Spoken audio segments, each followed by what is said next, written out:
दो तरह का है।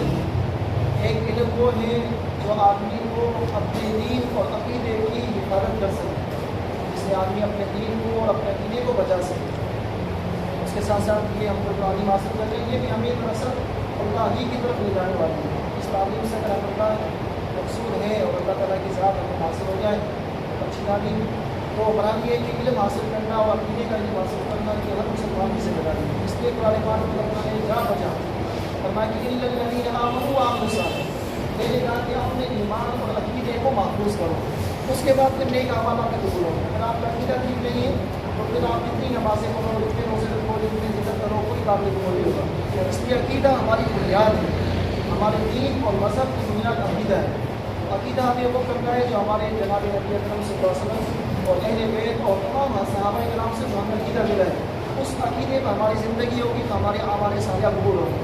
अगर हमारा अक़ीदा जनाब नबी अकरम सल्लल्लाहु अलैहि वसल्लम और अहले बैत और सहाबा किराम के तरीके से हटके होगा तो फिर हमारे आमाल किसी दर्जे के नहीं, तो एक रद्दी की टोकरी की तरह हो जाएगी।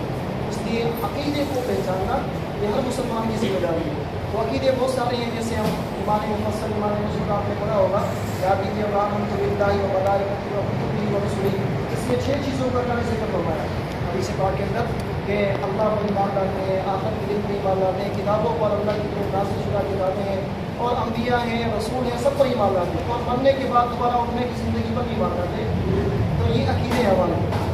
उन अक़ीदों में से एक सबसे बड़ा अक़ीदा खत्म नबूवत का अक़ीदा है कि हमारा सब का अक़ीदा है कि जनाब नबी अकरम सल्लल्लाहु अलैहि वसल्लम आखिरी नबी हैं, आपके बाद कोई नया नबी नहीं आएगा। अब एक सवाल हो सकता है कि ईसा अलैहिस्सलाम तशरीफ़ लाएंगे, तो वो जनाब ईसा अलैहिस्सलाम तशरीफ़ लाएंगे, वो हमारे नबी के उम्मती बन के आएंगे, नए नबी नहीं बन के आएंगे। तो नबूवत का सिलसिला अल्लाह ताला ने आदम अलैहिस्सलाम से शुरू फरमाया था और वो जनाब नबी अकरम सल्लल्लाहु अलैहि वसल्लम की ज़ात पर पूरा फरमा दिया। और कुरान पाक की 100 आयतें इस अक़ीदे के सिलसिले के लिए कुरान पाक में मौजूद हैं। अल्लाह ने 100 आयतों के अंदर बता दिया कि मेरे मोहम्मद मुस्तफ़ा अहमद मुस्तफ़ा सल्लल्लाहु अलैहि वसल्लम आखिरी नबी, आपके बाद कोई नबी नहीं आएगा। और 200 हदीसों के अंदर, सही बुखारी मुस्लिम शरीफ की हदीसों के अंदर और इसके आपका हदीसी किताबें उनमें 200 हदीसों में आप इस्लाम ने इस अक़ीदे को बरमला बतलाया कि मैं आखिरी नबी हूँ, मेरे बाद कोई नबी नहीं आएगा। और मिसाल से इसकी वजाहत फरमाई कि मेरे बाद 30 झूठे आदमी आएंगे, उनमें से हर आदमी ये दावा करेगा मैं नबी हूँ। 30 आएंगे, उनमें से 18 आ चुके और 18 जो ना हमारा ये गुलाम मोहम्मद मिर्ज़ा गुलाम कादियानी, ये 18 नंबर है। इसके अलावा 12 और भी आएंगे, जिससे उम्मत को जो है ना वो आशना, उनकी तालीम हासिल करना, उनसे बचना, ये हर उम्मती की जिम्मेदारी है। तो इसलिए उन्होंने कहा कि 30 झूठे दज्जाल कज़्ज़ाब आएंगे। तो जैसे हमारे आज के दौर के अंदर जो फितना चल रहा है वो कादियानियत का फितना है। अब कादियानियत कहते हैं कि हुजूर भी नबी हैं, जनाब नबी अकरम सल्लल्लाहु अलैहि वसल्लम नबी है, लेकिन वो आखिरी नबी नहीं है, उनके बाद दूसरा नबी भी है नाउज़ुबिल्लाह। अब जिसका अक़ीदा ये हो वो मुसलमान नहीं है, उसको कादियानी अहमदी कहेंगे। मुसलमान वो है जो अल्लाह की ज़ात को यकीन रखे और जनाब नबी अकरम सल्लल्लाहु अलैहि वसल्लम को आखिरी नबी माने, वो मुसलमान है। और जो अगर हुजूर की नबूवत में किसी और को शरीक करता है तो वो दायरे इस्लाम से खारिज है। हुजूर की ज़िंदगी में खुद मुसलमान करदार ने दावा किया कि मैं भी मुझे अपनी नबूवत में शरीक करें। हुजूर ने फरमाया ये नहीं हो सकता, सहाबी को बिना पैगाम लेके। और आप हुजूर की नबूवत के अंदर ही ज़माने में ही नबूवत में दावा करने वाले बहुत सारे थे, अभी भी आ रहे हैं। तो इसलिए हमें इस बात का इल्म हो, हम मुसलमान हैं, हमारी जिम्मेदारी बनती है कि हम मुसलमान होने के नाते से अक़ाइद, अल्लाह की ज़ात के बारे में क्या अक़ीदा रखना है, नबियों के बारे में क्या अक़ीदा होना चाहिए, आखिरत के बारे में क्या अक़ीदा होना चाहिए, उस हवाले से उलमाए किराम और मुख्तलिफ हज़रात मेहनत कर रहे हैं, कोशिशें कर रहे हैं। तो आपसे दरख्वास्त की जाती है कि हर महीने खत्म नबूवत का प्रोग्राम होता है इस कादियानियत के रद्द कादियानियत के हवाले से। तो उसी महाना नशिश के हवाले से आज गन्ना मंडी में प्रोग्राम है। हमारे खुसूसी मुफ्ती राशिद मदनी साहब उनको आदम से तशरीफ़ लाएँ, तो हमने चाहा कि आपका वक्त कीमती है, आप हज़रात से थोड़ा सा वक्त लें ताकि इस अक़ीदे पर बात हो जाए। मेहमान दूर से आएँ तो आपका वक्त कीमती हो जाएगा, इस अक़ीदे पर आपसे बात करेंगे और हर महीने प्रोग्राम होते हैं। तो आपसे एक और दरख्वास्त करता हूँ कि आप अपना ताल्लुक़ इन अहले इल्म हज़रात के साथ जोड़िए, ताकि हमारा इस दौर में फितने बहुत ज़्यादा है, आदमी को पता नहीं चलता। यूट्यूब फेसबुक का ज़माना है ना, आदमी थोड़ी सी किसी की थोड़ी अच्छी बयान सुन लेना उसका हो जाता है, तो पता नहीं चलता कि अच्छा क्या है गलत क्या है। इसलिए आपको हमें जिम्मेदारी बनती है कि हर सच को हम खुद पहचानें। हुजूर ने फरमाया कि क्या मतलब एक जमात मेरी हक़ पर कायम रहेगी, अब उसको हक़ को पहचानना हमारी जिम्मेदारी है। जिस तरह हमें पता है ना बाजार के अंदर कौन सा डॉक्टर अच्छा है, कौन सी दुकान अच्छी है, ये कोई भी आप किसी भी शोबे का सामान में आपको पता होता है कि यहाँ पर 2 नंबर माल मिलता है, यहाँ पर 1 नंबर मिलता है, और ये डॉक्टर अच्छा है ये नहीं अच्छा, ये स्कूल में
वक़द क़ाल नबी सल्लल्लाहु अलैहि वसल्लम सयकूनु फ़ी उम्मती सलासून दज्जालून कज़्ज़ाबून व कुल्लुहुम यज़अमु अन्नहु नबी व अना ख़ातमुन नबिय्यीन ला नबिय्य बअदी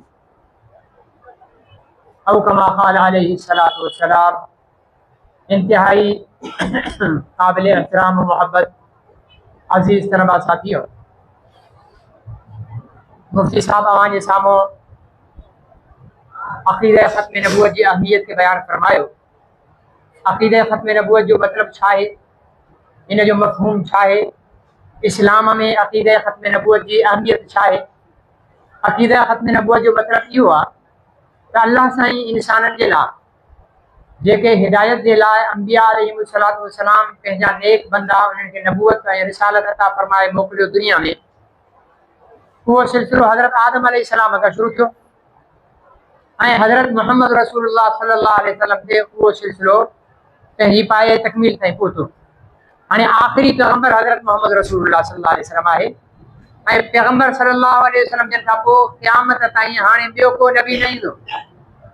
इन अक़ीदे खे अक़ीदा ख़त्म नबूवत चइबो आहे ऐं इहो हर मुस्लमान जो अक़ीदो आहे। उलमा हज़रात लिखियो आहे त इहो ॼाण हर मुस्लमान ते फ़र्ज़ु आहे। अगर को मुसलमान आ पर उहो इहा शइ नथो ॼाणे त मुहम्मद रसूलुल्लाह सल्लल्लाहु अलैहि वसल्लम अल्लाह जो आख़िरी नबी आहे, अगर उनखे इहो इल्मु न आहे त उहो मुसलमान न आहे। इहो जहिड़े तरीक़े सां अल्लाह जे हिकु हुजण जो इल्मु इस्लाम ईमान जे लाइ ज़रूरी आहे, अहिड़े तरीक़े सां मुहम्मद रसूलुल्लाह सल्लल्लाहु अलैहि वसल्लम जो आख़िरी हुजण बि इहो हर मुसलमान जे इल्म में हुजण बि ज़रूरी आहे ऐं उनजे अक़ीदे में हुजण बि ज़रूरी आहे। पाण करीमन सल्लल्लाहु अलैहि वसल्लम पंहिंजी हयाती में फरमायो कि 30 कूड़ा ऐं धोखेबाज़ पैदा थींदा मुंहिंजी उम्मत में ऐं उन्हनि मां हर हिक जी दावा इहा हूंदी त उहो अल्लाह जो रसूल आहे, व अना ख़ातमुन नबिय्यीन ला नबिय्य बअदी। पर तव्हां इहा ॻाल्हि ज़हन में विहारे छॾियो त मां आख़िरी नबी आहियां, मूंखां पोइ को नबी न ईंदो। पोइ पैगम्बर सल्लल्लाहु अलैहि वसल्लम जी ज़िंदगी में 2 कूड़ा पैदा थिया। हिकिड़ो यमन जे इलाइक़े में पैदा थियो, ॿियो यमामा जे इलाइक़े में पैदा थियो। यमन में जेको पैदा थियो उनजो नालो हो अस्वद अनसी। पैगम्बर सल्लल्लाहु अलैहि वसल्लम जन पंहिंजा सहाबी मोकिले करे, लश्कर मोकिले करे उनखे क़त्ल करायो। हज़रत फ़िरोज़ देलवी रज़ी अल्लाह तआला अन्हु जेको सहाबी रसूल हो, उन अस्वद अनसी खे क़त्ल कयो। पैगम्बर साईं इहो क़त्ल कराए असां मुसलमाननि खे इहो सबक़ ॾिनो त मुंहिंजी ख़त्म नबूवत खां पोइ जेको नबूवत जी दावा करे उहो ज़िंदा रहण जे क़ाबिल न आहे। दुनिया में किथे बि वञो, हिकिड़ो उसूल आहे त गद्दार जी सज़ा मौत आहे।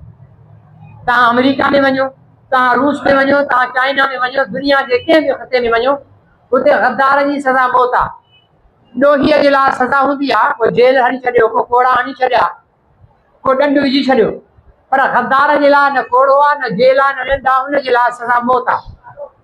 पैगम्बर सल्लल्लाहु अलैहि वसल्लम खां पोइ को कूड़े नबीअ खे मञे या कूड़ो नबी नबूवत जी दावा करे त इहा इस्लाम सां गद्दारी आहे ऐं इस्लाम सां गद्दारी जी सज़ा बि मौत आहे। पैगम्बर सल्लल्लाहु अलैहि वसल्लम जन फरमायो। पोइ ॿियो जेको शख़्स पैदा थियो यमन में, उन नबी साईं ॾे 2 कासिद मोकिलिया, पैगाम्बर मोकिलिया, न्यापो खणी आया। उन्हनि अची करे चयो त साईं असांजो सरदार यानी मुसलमा चए थो त जे अव्हां मूंखे वसीयत लिखी ॾियो त अव्हां जी वफ़ात खां पोइ अव्हां जी नबूवत मूंखे मिलंदी त मां पंहिंजे पूरे क़बीले समेत तव्हां ते ईमान आणण जे लाइ तयारु आहियां।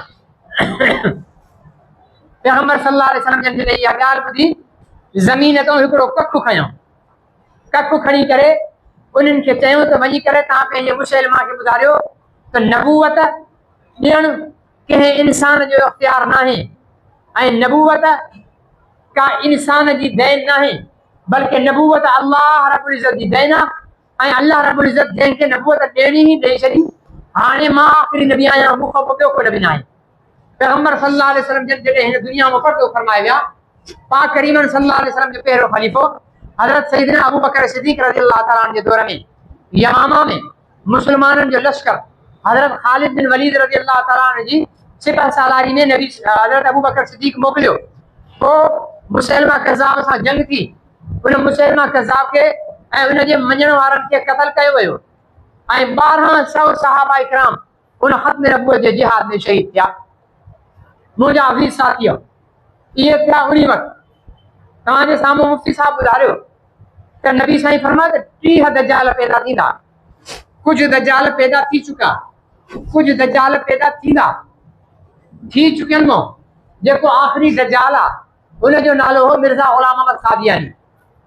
हाणे मिर्ज़ा ग़ुलाम अहमद क़ादियानी खे नबूवत जी दावा करण जी ज़रूरत छो पेश आई? छाजे करे हुन नबूवत जी दावा कई? अंग्रेज़ जॾहिं बर्रे सग़ीर हिंदो पाक ते पंहिंजो कब्ज़ो जमायो ऐं पूरी बर्रे सग़ीर ते बरतानिया जो झंडो फड़कायो वियो त हिंदुनि अंग्रेज़ खे क़बूल कयो, ईसाइन अंग्रेज़ खे क़बूल कयो, सिखनि अंग्रेज़ खे क़बूल कयो, मुसलमान जेको आहे उनखे उलमा इकराम बेदार कयो ऐं मुसलमाननि खे इहो सबक़ु पढ़ायो वियो त अंग्रेज़ जी ग़ुलामी क़बूल न करणी आहे, अंग्रेज़ सां जिहाद करिणो आहे। पोइ गवर्नमेंट बरतानिया मुसलमाननि खे कुचलणु शुरू करे छॾियो, मारणु शुरू करे छॾियो, आलिमनि खे फायूं ॾियणु शुरू करे छॾियो। हलंदे हलंदे हलंदे एतिरे क़दुरु जो हिकिड़े ॾींहं में 500 मुसलमाननि खे फायूं ॾिनियूं वयूं। फाही घाट न आहे उन्हनि वटि, वणनि में रसा ॿधी करे मुसलमाननि खे उन्हनि में फायूं ॾिनियूं वयूं भाई। पर इन ज़ुल्म जे बावजूदि अंग्रेज़ जी हुकूमत खे मुसलमान तस्लीम करण जे लाइ तयारु न हुया। अंग्रेज़ गवर्नमेंट बरतानिया जा करता धरता इहे सोचण ते मजबूर थी विया त आख़िर छा सबबु आहे जो ॿियूं क़ौमूं असांखे तस्लीम करनि थियूं, मुसलमान तस्लीम नथो करे। उन्हनि हिकिड़ी टीम तयारु कई ऐं उन्हनि खे चयूं त तव्हां बरे सग़ीर में वञो, हिंदुस्तान में वञो, उन वक़्तु पाकिस्तान ऐं बांग्लादेश न हुया, हिंदुस्तान में वञो ऐं मुसलमाननि जी चकास कयो, जांच लहो त आख़िर छा सबबु आहे जो मुसलमान असांजी ग़ुलामी क़बूल करण जे लाइ तयारु न आहे। जॾहिं उहा टीम आई बरे सग़ीर में सर्वे कयो वियो, जेकी सर्वे रिपोर्ट तयारु कई उनमें उन टीम इहो लिखियो त मुसलमाननि जो जेसि ताईं 2 शयुनि सां तालुक़ु क़ाइमु आहे कंहिंजी ग़ुलामी क़बूल न कंदा, छो त इहे 2 शयूं मुसलमाननि खे आज़ादी ऐं जिहाद जो दर्स ॾियनि थियूं। पैगम्बर सल्लल्लाहु अलैहि वसल्लम जी ज़ात ऐं क़ुरान पाक, इन सां जेसि ताईं मुसलमाननि जो तालुक़ु मज़बूत रहंदो तेसि ताईं ग़ुलामी क़बूल न कंदा, छो त इन्हनि जे पैगम्बर इन्हनि खे जिहाद करण जो दर्स ॾिनो आहे। पैगम्बर साईं फरमायो अल जिहाद माज़िन ला यौमिल क़ियामह, क़यामत ताईं जिहाद जारी रहंदो। पैगम्बर साईं फरमायो लवदितु अन उक़तल फी सबीलिल्लाह सुम्मा उहया सुम्मा उक़तल सुम्मा उहया सुम्मा उक़तल।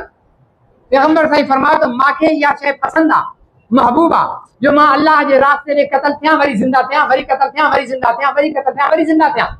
मतिलबु इस्लाम ऐं अल्लाह जे रस्ते में क़तल थियणु एतिरी बरकत वारी शइ आहे जो मुसलमाननि जो पैगम्बर बि इन शइ जी तमन्ना करे थो। तंहिंजे करे मुसलमाननि में इहे 2 शयूं हूंदियूं, इन्हनि जो तालुक़ु ख़तमु थियो। गवर्नमेंट बरतानिया ॻोल्हणु शुरू कयो त उहो माण्हू ॻोल्हिजे जेको पैगम्बर हुजण जी दावा करे, छो त जेको जिहाद जो हुकुम पैगम्बर ॾिनो आहे त हाणे जिहाद जो हुकुम मनसूख बि पैगम्बर करे सघे थो। जीअं कंहिं शइ जो ऐलान अवां जे ज़िले घोटकी जे डिप्टी कमिश्नर कयो हुजे त हाणे उनखे SDM कैंसिल नथो करे सघे, उनखे मुख़्तियारकार कैंसिल नथो करे सघे, या जंहिं शइ जो ऐलान SSP कयो हुजे उन जे ऐलान खे DSP कैंसिल नथो करे सघे, उन जे लाइ SP जो ई हुजणु ज़रूरी आहे। हाणे पैगम्बर जिहाद जो कानून ॾिनो आहे, हाणे ज़रूरी आहे त जिहाद खे ख़तमु करण जे लाइ को अहिड़ो माण्हू अचे जंहिं वटि पैगम्बरी पावर हुजे। असांजे नज़रिए में त मोहम्मद रसूलुल्लाह सल्लल्लाहु अलैहि वसल्लम को बि पैगम्बर न आहे, पर अंग्रेज़ पंहिंजी सोच जे तहत इन शइ जी कोशिशि कई त को अहिड़ो माण्हू तयारु कजे जेको नबूवत जी दावा करे, जेको ऐलान करे त मां नबी आहियां ऐं पोइ उहो ऐलान करे त बाबा मां नबी आहियां, छो त जिहाद नबी ऐं पैगम्बर लागू कयो आहे, हाणे मां बि पैगम्बर आहियां, मां उनखे कैंसिल कयां थो। ॻोल्हींदे हमरा पूरे बरे सग़ीर में को बि अहिड़ो बेग़ैरत माण्हू न मिलियो जेको पैगम्बर सल्लल्लाहु अलैहि वसल्लम जे मुक़ाबले में अची बीहे। सियालकोट जे DC ऑफिस में हिकिड़ो चपरासी हुयो जेको चांहि पाणी पियारींदो हो महिमाननि खे, उनजो नालो हुयो ग़ुलाम अहमद वल्द ग़ुलाम मुर्तज़ा। अॻिते हली उहो मशहूरु थियो मिर्ज़ा ग़ुलाम अहमद क़ादियानी जे नाले सां। इन डिप्टी कमिश्नर सियालकोट सां ॻाल्हि ॿोल करे अंग्रेज़ गवर्नमेंट जी इन आछ खे क़बूल कयो त मां इहो कमु करण जे लाइ तयारु आहियां, मां नबूवत जो ऐलान कंदुसि। चुनाचे अॻिते हली करे मिर्ज़ा ग़ुलाम अहमद क़ादियानी नबूवत जो ऐलान कयो। 1899 में हिन पंहिंजी जमात जी बुनियाद रखी। जमात अहमदिया जे नाले सां पहिरें महदी हुजण जी दावा कयईं, मसीह हुजण जी दावा कयईं, मसीह हुजण जी दावा कयईं, मुजद्दिद हुजण जी दावा कयईं। पोइ चयईं त मां पैगंबर आहियां, नबी आहियां, नबी बि उम्मती नबी आहियां। पोइ चयईं मां ज़िली नबी आहियां। पोइ चयईं मां ब्रूज़ी नबी आहियां। पोइ अॻिते हली चयईं त मां मूसा आहियां। वरी चयईं मां ईसा आहियां, वरी आदम, वरी नूह, वरी इब्राहिम। यानी जन नबियनि जा नाला हिन मरदूद खे यादि हुया। हर हिक जो नालो खणी करे चयईं त इहो मां आहियां। हिंदू मज़हब जा मज़हबी जेके अॻुवान ऐं पेशवा गुज़रिया उन्हनि में जन जन जा नाला हिनखे यादि हुया, उहे नाला खणी चयईं त इहो मां हुउसि। ईसाई मज़हब जा जेके अॻुवान हुआ उन्हनि जा नाला खणी चयईं इहो मां हुउसि। सिखनि जे सिख मज़हब जा जेके अॻुवान हुया उन्हनि जा नाला खणी चयईं त इहो बि मां हुउसि। हलंदे हलंदे आख़िर हिन पंहिंजी इंतिहा हिन शइ ते कई त मां मोहम्मद रसूलुल्लाह आहियां, बल्कि मोहम्मद रसूलुल्लाह खां बि अफ़ज़ल आहियां। ऐं हाणे जेको ला इलाहा इल्लल्लाह मोहम्मद रसूलुल्लाह जो कलमो पढ़ियो वञे थो, दर हक़ीक़त उहो मुंहिंजो जो कलमो आहे, यानी मिर्ज़ा ग़ुलाम अहमद क़ादियानी जो कलमो आहे। पंहिंजी किताब ख़ुतबा इल्हामिया में अरबी में किताब लिखे, फारसी में उनजो तर्जुमो कयईं, पोइ उनजो उर्दू में तर्जुमो कयईं। उन में लिखे थो सार वजूदी वजूदहू मन फर्रक़ बैनी व बैन मुस्तफ़ा फमा अरफ़नी वमा रहा। यानी मुंहिंजो वजूद ई मोहम्मद जो वजूद थी वियो। जंहिं मूं में ऐं मोहम्मद में फ़र्क़ु कयो उन मूंखे सुञातो ई कोन्हे। एतिरे हद ताईं दावे करण खां पोइ उन हिकिड़ो इहो क़ादियानियुनि में नज़रियो पेश कयो त दुनिया में मोहम्मद ॿ दफ़ा अचिणो हुयो। हिकिड़ो मोहम्मद त उहो जेको 1300 साल यानी ग़ुलाम अहमद क़ादियानी जे दौर खां 1300 साल पहिरें आयो, उहो शान में घटि हुयो, उहो इज़त ऐं मक़ाम में घटि हो। उन खां वॾी इज़त ऐं मक़ाम वारो मोहम्मद रसूलुल्लाह मिर्ज़ा ग़ुलाम अहमद क़ादियानी जी शिकिल में अची करे हिते मौजूदु थियो आहे। इहो क़ादियानियुनि जो नज़रियो पैदा कयईं। उलमा इकराम उन वक़्तु उन्हनि जे ख़िलाफ़ सभ खां पहिरें अमृतसर जे मौलाना सनाउल्लाह अमृतसरी, लुधियाना जे उलमा इकराम क़ादियानियुनि जे ख़िलाफ़ फतवा ॾिनी त जेको मोहम्मद रसूलुल्लाह सल्लल्लाहु अलैहि वसल्लम जी तौहीन करे थो या नबूवत जी दावा करे थो उहो काफ़िर आहे ऐं दायरे इस्लाम खां ख़ारिज आहे। क़ादियानियुनि चयो इहे मुला आहिनि, मुलनि जो कमु हूंदो आहे, हरू भरू पियो काफ़िर ठाहींदा। पोइ अॻिते वक़्तु हलियो। 1908 में मिर्ज़ा ग़ुलाम अहमद क़ादियानी मरी वियो, जहन्नुम में वञी पहुतो, पर हुन पंहिंजी जमात तयारु करे छॾी, जमात तयारु करे छॾी। पोइ 1922-23 में बहावलपुर जी अदालत जे अंदरि हिकिड़ो केस आयो। केस छा हो? मुस्लमान छोकिरो ऐं मुस्लमान छोकिरी, ॿ ख़ानदान हुआ, छोकिरी जो ख़ानदान ऐं छोकिरे जो ख़ानदान। इन्हनि पाण में माइटी कई, छोकिरे ऐं छोकिरीअ जो निकाह कयो। रुख़्सती चयो त पोइ कंदासीं। जॾहिं इहो निकाह थी वियो, निकाह खां पोइ कुझु वक़्तु हली करे जेको छोकिरो हो उहो क़ादियानी थी वियो। हाणे जॾहिं क़ादियानी थी वियो त मुस्लमाननि जी नज़र में क़ादियानी काफ़िर आहे ऐं काफ़िर सां मुस्लमान जो निकाह न थी सघंदो।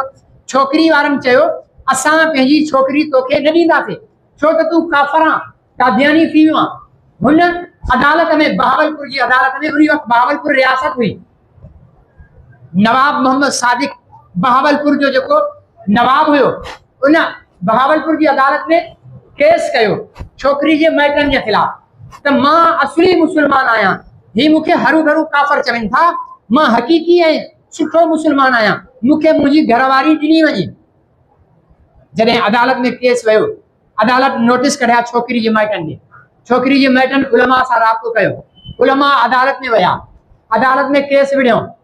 पहिरियों अदालत जो जेको फ़ैसिलो आयो बहावलपुर जी अदालत में, उन में इहो फ़ैसिलो कयो वियो त क़ादियानी वाकई काफ़िर आहिनि ऐं इन्हनि जो इस्लाम सां को वास्तो कोन्हे, तंहिंजे करे हिन छोकिरे जो निकाह हाणे ख़तमु थी चुको आहे। जॾहिं इहो जज फ़ैसिलो ॾिनो त क़ादियानियुनि चयो जज ॾाढी कूड़ियो आहे, हिकिड़ो ज़ानी शराबी आहे, अंग्रेज़ी पढ़ियल आहे, इनखे मुस्लमान ऐं काफ़िर जी फतवा ॾियण जी ऐं फ़ैसिले करण जो को हक़ न आहे। अॻिते हलियो, 47 आया, अगस्त 1947 में पाकिस्तान आज़ादु थियो।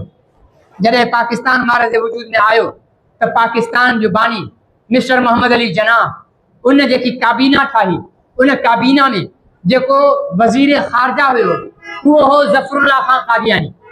इहो कादियानी वज़ीर ख़ारजा थियो छो त उन वक़्त ताईं सरकारी सतह ते अञा कादियानी खे ग़ैर मुस्लिम ख़ालिद करार न ॾिनो वियो। काबीना में आयो, उलमा इकराम उथिया, उन्हनि तहरीकूं हलायूं, मुज़ाहिरा कया, जुलूस कढिया। 1953 में इहा तहरीक ज़ोर पकड़े वई, मुस्लमान रोडनि ते अची विया, हड़तालूं थी वयूं। मुस्लमाननि जो मुतालबो छा हो त कादियानी काफ़रा ऐं कादियानी मुल्क जो गद्दारा, कादियानी मोहम्मद रसूलुल्लाह जो गुस्ताखा। तंहिंजे करे पाकिस्तान जेको इस्लाम जे नाले ते मारिज़ वजूद में आयो आहे, इन पाकिस्तान में कंहिं बि कादियानी खे वॾे उहिदे ते न हुजणु घुरिजे। तंहिंजे करे ज़फ़रुल्लाह कादियानी खे हटायो वञे, फौज में जेके आला कादियानी आहिनि उहिदनि ते उन्हनि खे हटायो वञे ऐं कादियानी खे ग़ैर मुस्लिम ख़ालिद करार ॾिनो वञे। इहे 3 मुतालबा रखियो। 53 जी तहरीक हली। इन तहरीक जो सॼो ज़ोर लाहौर ते हुयो। माल रोड लाहौर ते, पूरे लाहौर में हिकिड़े कादियानी जर्नेल जे ज़रिए मार्शला लॻाई वई। मुस्लमान सिर्फ़ रोड ते अची करे नारो लॻाईंदा हुआ त ख़त्म नबूवत ज़िंदाबाद, गोली ईंदी हुई, मुस्लमान शहीद थींदा। सिर्फ़ लाहौर में 53 वारी तहरीक ख़त्म नबूवत में सिर्फ़ लाहौर में सरकारी आदाद शुमार के मुताबिक 10,000 मुसलमान शहीद कया हुआ ख़त्म नबूवत के नारे ते। जॾहिं त असली ऐं गैर सरकारी रिपोर्ट के मुताबिक 30,000 मुसलमान जेके आहिनि लाहौर में शहीद किया विया ख़त्म नबूवत के नारे ते। त उन्हनि जो मुतालबो हो त कादियानी खे उहिदनि खां हटायो, कादियानी खे काफ़िर करार ॾियो, फौज मां कादियानी खे कढो, छो त फौज मुल्क जी हिफ़ाज़त लाइ हूंदी आहे ऐं कादियानी मुल्क जा गद्दार आहिनि। इन्हनि खे अहिड़े इदारे में हुजनि पाकिस्तान जे लाइ ख़तरनाक आहे। 30,000 मुसलमान शहीद किया विया। हिकिड़ो नौजवान फौजी आहे, फौजी मुसलमान हुजे या काफ़िर हुजे उहो पंहिंजे जर्नेल जे माता थींदो आहे। इहा असांजे पाकिस्तान जी फौज जी ख़ुसूसियत आहे त उते मज़हब ऐं मसरफ़ न ॾिसंदा आहिनि, बसि फौज जो जेको आहे कमांडर जो आर्डर जेको हुजे। मुसलमान फौजी या काफ़िर जेके बि आहे गोलियूं बि हणनि पिया, गिरफ़्तार बि करनि पिया। हिकिड़ो मुसलमान छोकिरो ॿाहिरि रोड ते निकितो ऐं ख़त्म नबूवत ज़िंदाबाद जा नारा हणणु लॻो। जॾहिं नारा हणंदे ॾिठो फौजियुनि हुनखे पकड़ियो, फौजी अदालत में पेश कयो। बाबा ॾोह छा आहे? साईं हीअ ख़त्म नबूवत जा नारा हणे थो। त उते जेको फौजी जज वेठो हुन चयो त बाबा हिनखे साल जे लाइ जेल में विझी छॾियो। इहो ॿुधाई त अदालत में नारा लॻाइण शुरू करे ख़त्म नबूवत ज़िंदाबाद, ख़त्म नबूवत ज़िंदाबाद।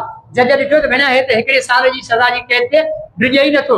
अदालत जज थियो हिनखे 10 साल जेल में हणी छॾियो। त वरी अञा नचण लॻो ऐं चवण लॻो ख़त्म नबूवत ज़िंदाबाद, ख़त्म नबूवत ज़िंदाबाद। जज चयो हिनखे 20 साल। आख़िर हणंदे हणंदे हिनखे उमिरि कैद। आख़िर जॾहिं उहो नारनि खां न मुड़ियो त जज चयो त हिनखे ॿाहिरि वञी करे गोली हणी छॾियो। त तंहिं ते उहो मुसलमान झुमरियूं पाइण लॻो ऐं ख़त्म नबूवत ज़िंदाबाद जा नारा हणणु लॻो। त मजबूर थी जज मथो पकड़े वेही रहियो ऐं चवणु लॻो त हीउ चरियो आहे, हीउ दीवानो आहे, हिनखे कढी छॾियो। मुंहिंजो अज़ीज़ दोस्त ऐं मोहतरम बुज़ुर्गो, इन नौजवान पैगाम ॾिनो असांखे, हिकिड़ी सम्झाणी ॾिनी त पैगंबर साईं जी ख़त्म नबूवत जी हिफ़ाज़त करणी आहे त अकुल सां न थींदी, दीवानगी सां थींदी। ऐं कामयाब दुनिया में उहो आहे जेको दीवाना वार हुजे। अकुल वारो त सोचींदो न यार ॿाहिरि निकिरंदो त गोली लॻंदी, यार दुकान बंदि करणो पवंदो, यार स्कूल खां मोकल करणी पवंदी, यार मोकल वठणी पवंदी। पर दीवानो जेको हूंदो मुहम्मद रसूलुल्लाह सल्लल्लाहु अलैहि वसल्लम जो, उहे इहे शयूं न सोचींदो। दुकान वञे थो वञे, ॿार बच्चा वञनि था वञनि, जेको माल वञे थो वञे, हथा ते जान वञे थी तॾहिं वञे। पर मोहम्मद रसूलुल्लाह सल्लल्लाहु अलैहि वसल्लम जी इज़त ऐं नामूस ऐं ताजे ख़त्म नबूवत ते हर्फ़ न अचणु घुरिजे। चुनाचे उहा 53 वारी तहरीक दॿिजी वई। आलिमनि खे अमीर शरीयत सैयद अताउल्लाह शाह बुखारी रहमतुल्लाह अलैह, सैयद अबुल हसनात बरेलवी रहमतुल्लाह अलैह, मौलाना सनाउल्लाह अमृतसरी रहमतुल्लाह अलैह ऐं अल्लामा मज़हर अली अज़हर ऐं मुज़फ़र अली शमसी रहमतुल्लाह अलैह, इन्हनि सभिनि खे गिरफ़्तार कयो वियो, जेलनि में विधो वियो। तहरीक दॿिजी वई। पोइ अॻिते हली करे जीअं तव्हां स्टूडेंट आहियो, शागिर्द आहियो, ईअं शागिर्दनि जो नश्तर मेडिकल कॉलेज मुल्तान, उन जा छोकिरा छुट्टियुनि में पिकनिक मनाइण जे लाइ पिशावर वारे पासे विया पिया। चुनाव एक्सप्रेस उन वक़्तु हलंदी हुई मुल्तान खां पिशावर वारे पासे, उन ते उहे वेठा। जॾहिं कादियानियुनि जो शहर, अमां कॾहिं फैसलाबाद वञो त फैसलाबाद खां सरगोदा जॾहिं बाय ट्रेन वञो या बाय रोड वञो त रस्ते में हिकिड़ो शहर आहे चनियोट, चनियोट शहर आहे। जीअं अवां जो सखर ऐं रोड़ी आहे, दरिया क्रॉस कजे त परे पासे सखर आहे, दरिया जे ओड़े पासे ॾांहुं रोड़ी आहे। अहिड़े तरीक़े सां दरिया क्रॉस कबो त परे पासे ॾांहुं आहे चुनाव नगर, ऐं दरिया जे ओड़े पासे ॾांहुं अचबो त चनियोट। इहो चुनाव नगर हिकिड़ी वादी आहे। हिते 99% कादियानी रहंदा आहिनि। हितां जी टोटल आबादी कादियानी जी आहे।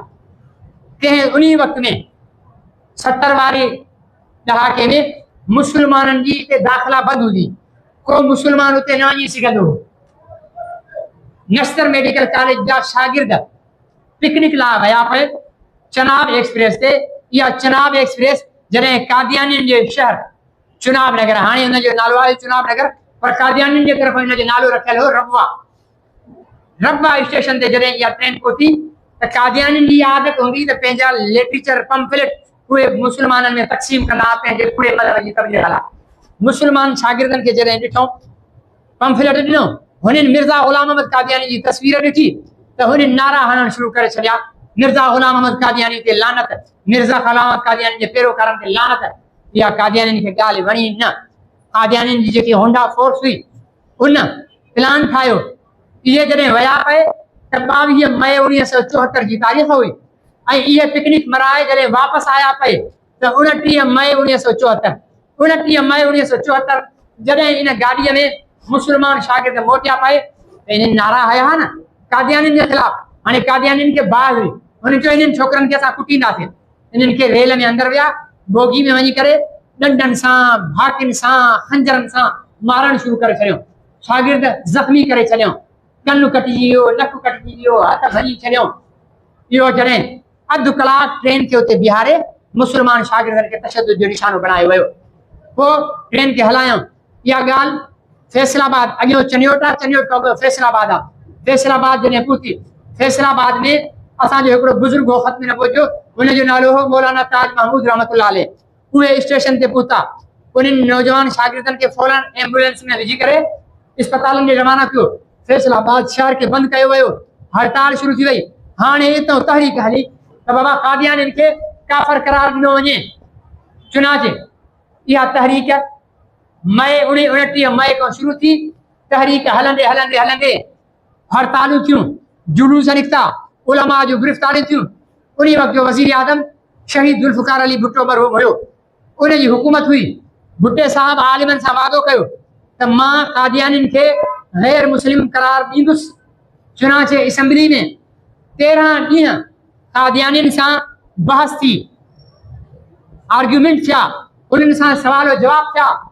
13 ॾींहंनि खां पोइ मौलाना मुफ्ती महमूद रहमतुल्लाह अलैह, अलामा शाह अहमद नूरानी रहमतुल्लाह अलैह, अलामा एहसान इलाही ज़हीर रहमतुल्लाह अलैह, मौलाना ग़ुलाम गौस हज़ारवी रहमतुल्लाह अलैह, प्रोफेसर गफूर रहमतुल्लाह अलैह, ऐं ॿिया वॾा आलिम मौलाना अब्दुल हक अकोड़ा खटक वारा रहमतुल्लाह अलैह, ॿिया बुज़ुर्ग जेके बि असेंबली में वेठा हुआ, चवनि था त जॾहिं असां असेंबली में पहिरियों इजलास थियो त बाबा हाणे कादियानियुनि सां ॻाल्हि ॿोल कजे त ॾिठूं त कादियानियुनि जो जेको उन वक़्त जो सरबराह हुयो उनजो नालो हुयो मिर्ज़ा नासिर अहमद, जेको मिर्ज़ा ग़ुलाम अहमद कादियानी जो पोटो हुयो।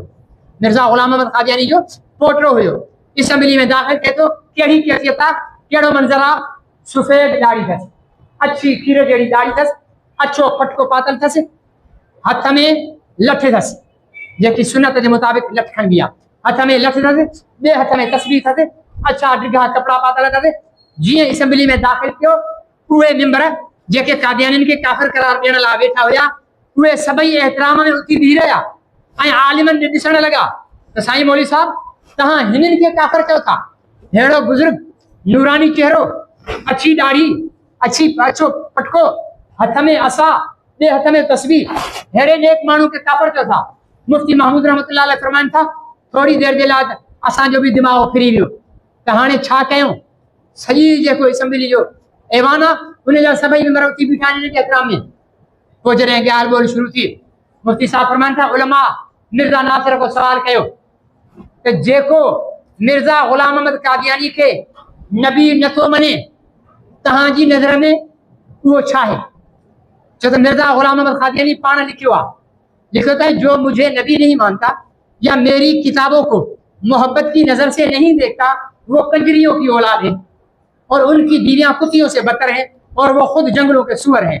यो तहां असां मुसलमान दिला कादियानी जो नजरियो आ उनको पूछूं तहां छा था उनके समझो क्या हम उनको अहमदी नहीं समझते, क्या अहमदी तो नहीं समझते हो, लेकिन छा उनके मुसलमान समझो था।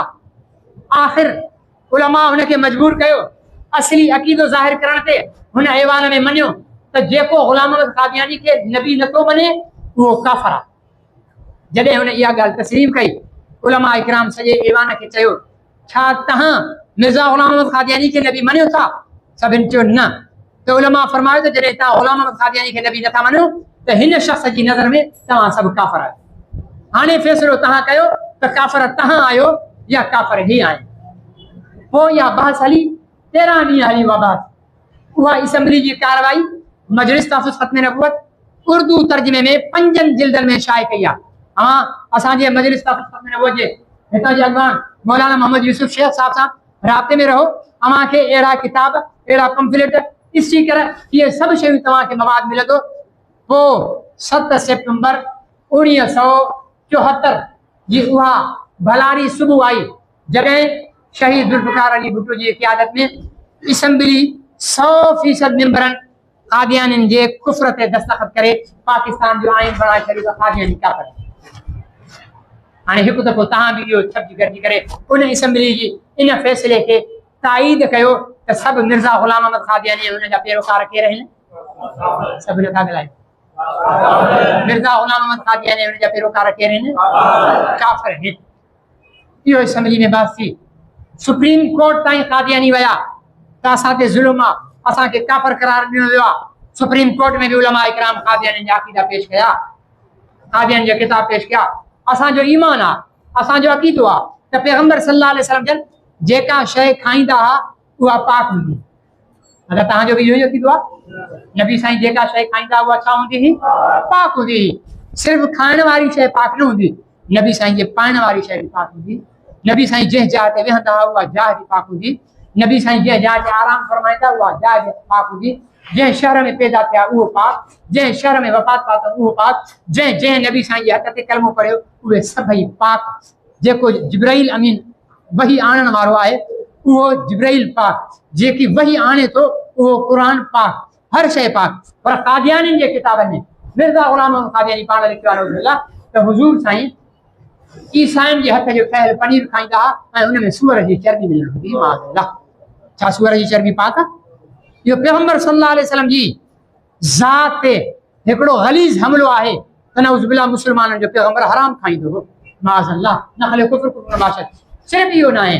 मिर्ज़ा गुलाम अहमद कादियानी ईसा अलैहिस्सलाम, इब्राहिम अलैहिस्सलाम, इस्माइल अलैहिस्सलाम, हारून अलैहिस्सलाम, मूसा अलैहिस्सलाम, आदम अलैहिस्सलाम हिकु हिकु नबीअ जो नालो खणी करे तौहीन कई आहे। ईसा अलैहिस्सलाम के लिए बाकायदा लिखे थे ईसा अलैहिस्सलाम एक शराबी इंसान था और उसकी 3 दादियां और नानियां जिनाकारा और फाहिशा औरतें थी। नऊज़ुबिल्लाह। जो अल्लाह के पैगंबर जो अक़ीदो ऐं नज़रियो आहे त मुंहिंजा अज़ीज़ दोस्त मोहतरम बुजुर्गो, हिन वक़्तु असां मुसलमाननि जी ज़िम्मेदारी आहे। असां कलमो पढ़ियो आहे, असां पैगंबर साईं ते ईमान आंदो आहे ऐं पैगंबर साईं सां मुहबत असां ते फ़र्ज़ु आहे। जे असां नबी साईं सां मुहबत नथा कयूं, नबी साईं सां इश्क नथा कयूं त पोइ असांजो कलमो पढ़णु फ़ुज़ूल आहे, पोइ असांजी निमाज़ पढ़णु फ़ुज़ूल आहे, पोइ रोज़ा रखणु, हज करणु, क़ुरान पढ़णु, तरावीह पढ़णु, इहो सभु फ़ुज़ूल आहे। छो त शाइर चयो आहे मोहम्मद की मोहब्बत दीन हक़ की शर्त अवल है। उर्दू समझो था न? मोहम्मद की मोहब्बत दीन हक़ की शर्त अवल है। अगर हो इसमें खामी तो सब कुछ नामुकम्मल, वो सब शइ बेकार आहे। चाहे तो हज अच्छा, ज़कात अच्छी, रोजा अच्छा, नमाज अच्छी, लेकिन ने बावजूद इसके मुसलमान हो नहीं सकता न जब तक कटमरू में खा जाए बतहा की इज्जत पर। खुदा शाहिद है कामिल मेरा ईमान, असांजो ईमानी ते साईं कामिल ना आहे जे साईं असांजे दिल में इहो जज़्बो न हुजे त असां पंहिंजो सिर साह मोहम्मद ते कुर्बान कयूं। त मुंहिंजा अज़ीज़ दोस्तो, इन्हनि कादियानियुनि जी हिन वक़्तु बि तबलीग हले थी। उन्हनि जो ज़िद आहे त असांखे पंहिंजे मज़हब ते अमल करण जी इजाज़त ॾिनी वञे, यानी नऊज़ुबिल्लाह उन्हनि खे इन शइ जी इजाज़त ॾिनी वञे त उहे दुनिया में इहो ॻाल्हि कनि त हुज़ूर सल्लल्लाहु अलैहि वसल्लम ईसाइनि जो हथ जो ठहियल पनीर खाईंदा, उन में सूअर जी चर्बी मिलंदी। माज़अल्लाह हुज़ूर सल्लल्लाहु अलैहि वसल्लम जो रोज़ो तंग ऐं तारीक़ ऐं बदबूदार हुयो। नऊज़ुबिल्लाह कीड़न मकोड़न जी नजासत जी जगह हुई नज़बिल्ला ये कादियानी जा कुफरी अकीदा असा मुसलमान बेखबर आया कादियानी जी साजिशन खां बेखबर आया असांजे मुसलमान जे साम्हूं कादियानी जो चवंदो साईं ला इलाहा इल्लल्लाह मोहम्मद रसूलुल्लाह अदा मोहम्मद रसूलुल्लाह जी ख़त्म नबूवत ते असां ईमान आणियो था असांजे मुसलमान चवंदो यार हे त चए थो मोहम्मद रसूलुल्लाह जी ख़त्म नबूवत ते ईमान आणियो था पोइ असां वारा मौलवी हिनखे काफ़िर था चवनि बाबा हुननि जे किताबनि में लिखियल आहे त मोहम्मद रसूलुल्लाह दुनिया में ॿ आहिनि हिकिड़ो मके मदीने वारो ॿियो मोहम्मद रसूलुल्लाह मिर्ज़ा ग़ुलाम अहमद क़ादियानी ऐं हाणे जेको बि दीन आहे जेके नमाज़ूं क़ुरान जेको कुझु बि आहे उहो मिर्ज़ा ग़ुलाम अहमद क़ादियानी जी शिकिल में जेको मोहम्मद रसूलुल्लाह आयो आहे इहो हुनजो आहे हाणे तव्हां मूंखे ॿुधायो हिकिड़ो माण्हू मोहम्मद रसूलुल्लाह मिर्ज़ा ग़ुलाम अहमद क़ादियानी खे सम्झे ऐं पोइ कलमो पढ़े ला इलाहा इल्लल्लाह मोहम्मद रसूलुल्लाह इहो मुस्लमान चइबो इहो त अञा जेतिरा दफ़ा कलमो पढ़ंदो वेंदो ओतिरो गंदो काफ़िर थींदो वेंदो छो त मोहम्मद रसूलुल्लाह त हिकिड़ो आहे मके ऐं मदीने वारो उन खां सवाइ कंहिंखे मोहम्मद रसूलुल्लाह सम्झी करे कलमो पढ़णु इहो कुफ़ुर आहे पर जेसि ताईं इन शइ खे असां ॿुधायूं मौलवी खां उहो ई असांखे त्राह हूंदो आहे ठीकु आहे न असांखे मौलवी जी ज़रूरत पवंदी आहे जनाज़े में असांखे मौलवी जी ज़रूरत पवंदी आहे निकाह में असांखे मौलवी जी ज़रूरत पवंदी आहे ॿार ॼमे त हुनखे कन में बांग ॾियण जे लाइ ठीकु आहे न बाक़ी कमनि में असां मौलवियुनि खे अचणु न ॾींदा आहियूं अदा इहे मौलवी साहब जेके आहिनि न इहे असांजे ईमान जा चौकीदार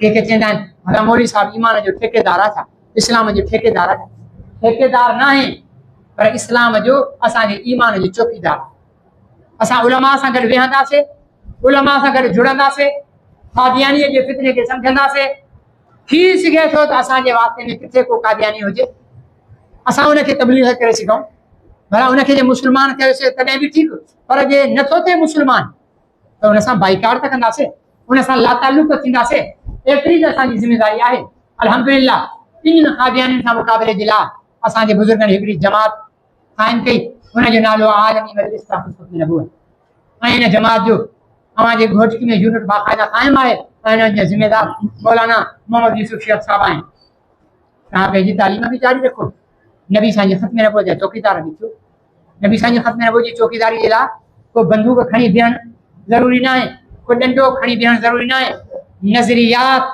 मज़बूत हुजणु ज़रूरी आहे अक़ीदो मज़बूत हुजणु ज़रूरी आहे ऐं इहे नज़रियात ऐं अक़ीदो कॾहिं थींदो जॾहिं असां ख़त्म नबूवत जे उलमा सां राब्ते में ईंदासीं उन्हनि खां लिटरेचर वठंदासीं उन्हनि खां किताब वठंदासीं उन्हनि जो मुतालियो कंदासीं कम अज़ कम पंहिंजनि मुस्लमाननि खे इन फितने खां त बचायूं उन्हनि जे ईमान खे त बचायूं ऐं अल्हम्दुलिल्लाह मुस्लमाननि जी तबलीग सां जिथे मुस्लमाननि में शूर आहे केतिरा ई कादियानी मुस्लमान थी विया आहिनि हाणे कुझु ॾींहं थींदा राणीपुर में केतिरा ख़ानदान कादियानी जा मुस्लमान थी विया आहिनि पूरो साल फलाने इलाके में कादियानी जो घर मुसलमान थी वियो फलाने इलाके में कादियानी जो खानदान मुसलमान थी वियो फलाने इलाके में 50 कादियानी मुसलमान थी विया इहो छा आहे या ख़त्म नबूवत जी तबलीग जो नतीजो असां ख़त्म नबूवत जी तबलीग कयूं जिथे अमांखे ख़बर पवे मां इहो नथो चवां तव्हां पंहिंजी पढ़ाई छॾे करे ऐं ख़त्म नबूवत जी तहरीक में जमात में शामिल थी वञो ख़त्म नबूवत जी जमात ऐं तहरीक में शामिल थियण लाइ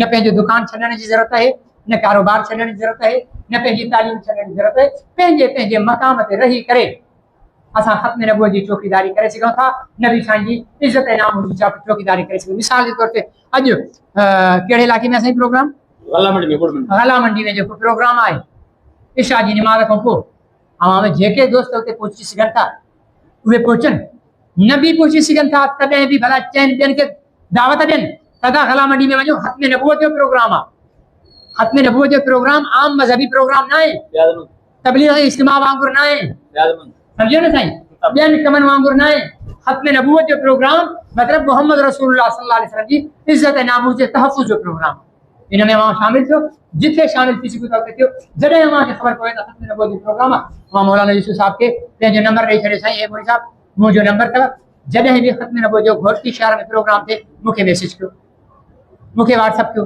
अवां ताईं मैसेज अचे अवां उन मैसेज खे अॻिते पहुचायो ऐं कादियानी जे ख़ात्मे ताईं असां नबी साईं जी ख़त्म नबूवत जो चौकीदार थी रहूं छा ख्याल आहे असांखे नबी साईं जी ग़ुलामी जो हक़ अदा कंदे पैगंबर साईं जी इज़त ऐं नामूस ऐं ताज ख़त्म नबूवत जो चौकीदार थियणु खपे या न थियणु खपे?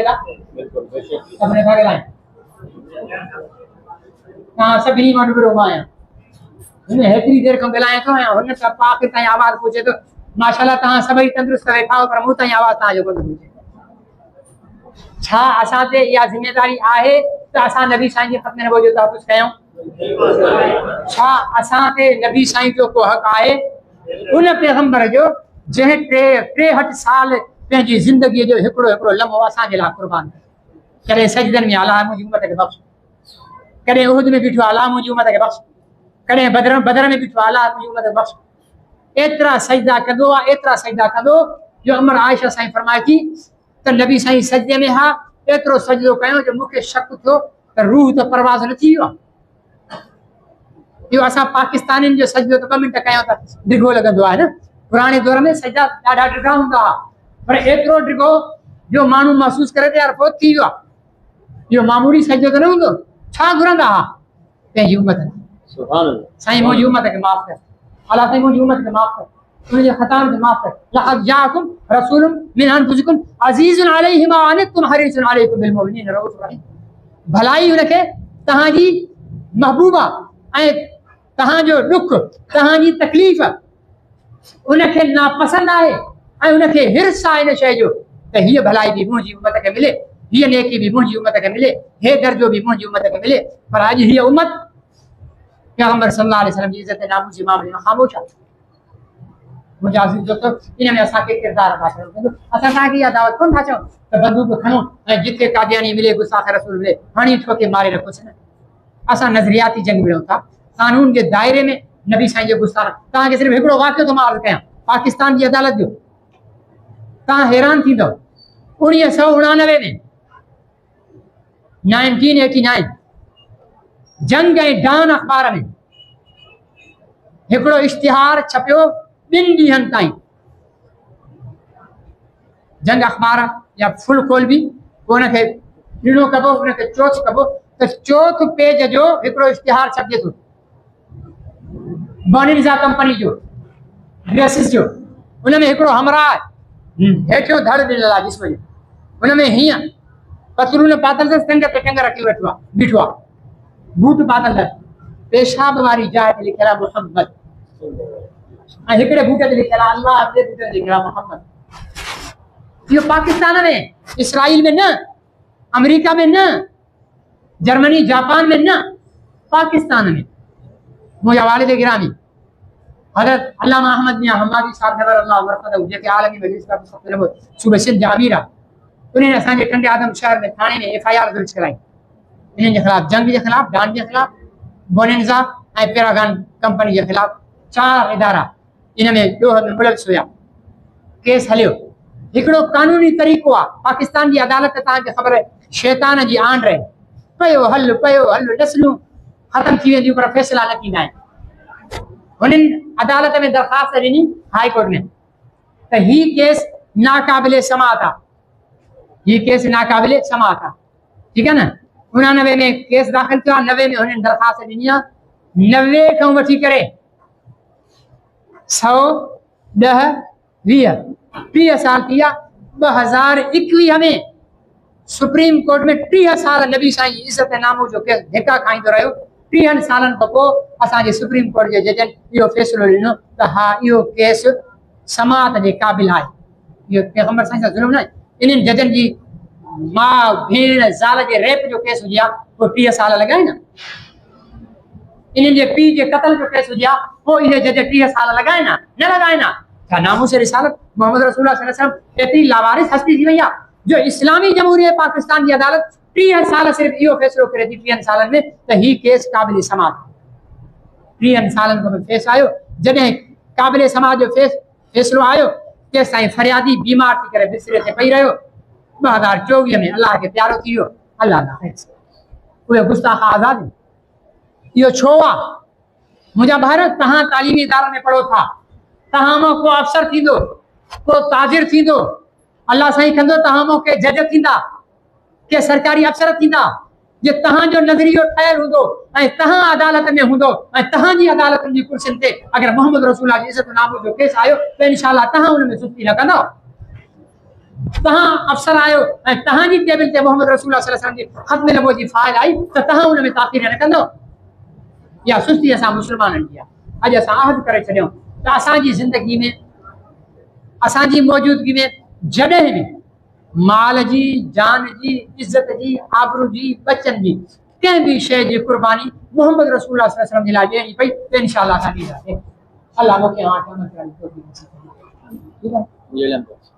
हे जेकी मां मुख़्तसर तहरीक ॿुधाई 1974 वारी, हे उहो पम्फलेट आहे, हिन खे तव्हां पूरो पढ़ो, तव्हांखे अंदाज़ो थी वेंदो त कीअं तहरीक हली, कहिड़ियूं कुर्बानी थियूं ऐं आख़िर में फ़ैसिलो कीअं थियो।